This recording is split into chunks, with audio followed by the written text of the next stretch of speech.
एक छोटे से गांव में एक पुराना घर था। घर में एक लड़की रहती थी। नाम था रिया। रिया को गुड़ियों से खेलना बहुत पसंद था। एक दिन रिया को एक अनोखी गुड़िया मिली। गुड़िया बहुत सुंदर थी, लेकिन उसकी आंखें थोड़ी अलग थीं। रिया को वो गुड़िया बहुत पसंद आई और उसने उसे अपने कमरे में रख लिया।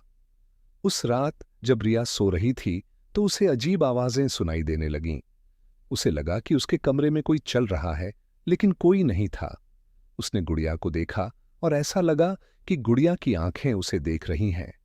रिया डर गई और सोने की कोशिश की, लेकिन डर के कारण उसे नींद नहीं आई।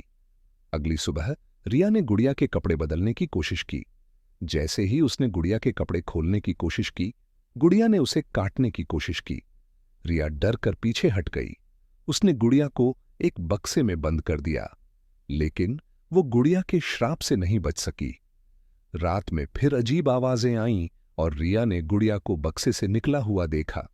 गुड़िया ने रिया पर हमला किया और रिया बेहोश हो गई। जब रिया को होश आया तो उसने अपने कमरे में सब चीजें अस्त व्यस्त देखीं। उसे लगा कि गुड़िया उसकी जिंदगी बर्बाद करना चाहती है। रिया ने गांव के पुजारी को बुलाया। पुजारी ने गुड़िया को जांच कर कहा कि ये गुड़िया शापित है।